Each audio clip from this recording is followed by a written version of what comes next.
Hello guys, how's it going? My name is Dalren. In today's video, I'm going to be showing you guys how to beat Paladins as a rogue.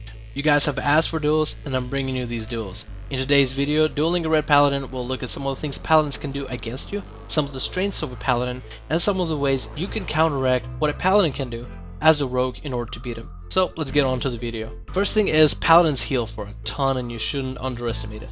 Run 1 poison in order to reduce their healing capability. Also, you should kick Paladin every time they cast, and you should gouge them if you can't kick.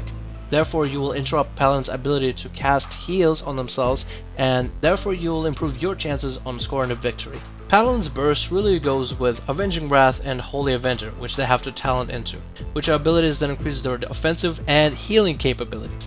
Therefore, when a Paladin is bursting, understand that they will also heal for a ton, so don't be surprised if they start healing themselves to full once they burst. When fighting a Paladin, you have to take account the debuff of Forbearance. Forbearance is applied once a Paladin uses Bubble or Bop.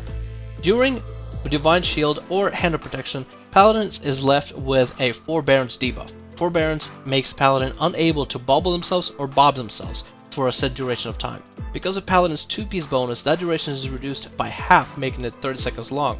So, in a goal, you have to burst down a Paladin, force them to bubble, and then after bubble is down, you have to kill them quick enough before they can bob themselves. Otherwise, they'll bob themselves, heal up to full, and then chances are you'll be out of defensive capabilities and offensive capabilities, and most likely will lose due to the fact that you just cannot fight and cannot sustain anymore against a Paladin. One of the most annoying glyphs Paladins can run is Glyph of Hand of Freedom. Hand of Freedom immediately reduces all remaining duration of crowd control effects on the character by 25%. Any additional loss of control effects applied within 4 seconds will have a 25% reduced duration. Therefore, once Paladins Hand of Freedom themselves, your stuns are 25% less effective. Your blinds are 25% less effective. Your saps are 25% less effective. A rogue is a really crowd control based class, bursty but also very crowd control based. Therefore, Paladins are able to reduce our control, so take that into account if Paladin is running Hand of Freedom Glyph. For my anti-Paladin build, I am rolling Subterfuge, Nerve Strike, Elusiveness, Burst of Speed, Internal Bleeding, Mark for Death, Death from Above, and for my glyphs I'm rolling Cloak of Shadows, Energy, and Disappearance. The reason I'm not rolling Combat Readiness is because while a Paladin does have a lot of physical damage as an output, I feel like I have a little bit more control rolling Nerve Strike. I'm able to use my stuns and control the amount of damage Paladin can do when he can burst, and I'm able to further reduce Paladin's healing capabilities because Nerve Strike healing debuff stacks with Wound Poison debuff. I'm rolling Death from Above, but you can roll Venom Rush or Shadow Affliction just as well. The reason I'm rolling Death from Above is mainly because of personal preference. Death from Above doesn't really enhance my capability of healing a Paladin any more than a Venom Rush or Shadow Affliction would. So feel free to choose any one of these talents, but Death from Above seems to work for you better. Alright, now for the trump card to secure your win against a Paladin. The only way I can beat a Paladin is if I dodge Fist of Justice. Fist of Justice will stun you for 6 seconds and has a short cooldown to it of 30 seconds. Paladins will kill you within a single Fist of Justice if you don't have a trinket. So therefore, the best way I know how to beat a Paladin is to dodge Fist of Justice. There's 2 ways as a combat to dodge Fist of Justice.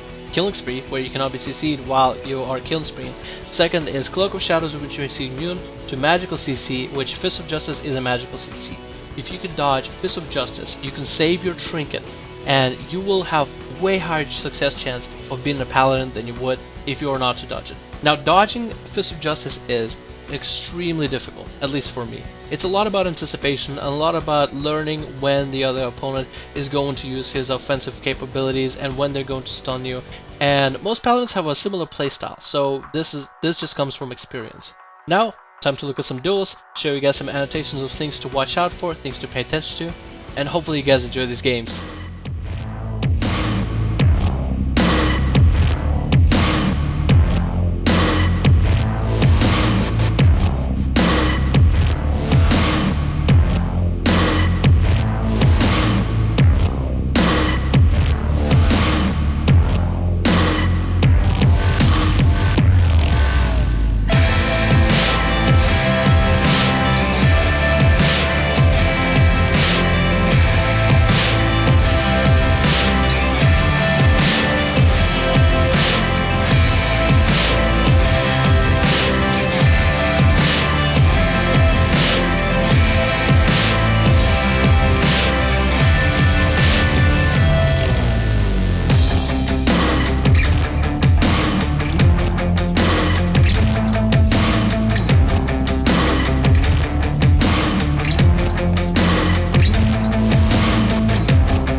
So there you guys have it, and these games could not have been done on a first try. There was a lot of time, a lot of practice, and a lot of coordination taken in order to get the games that I got.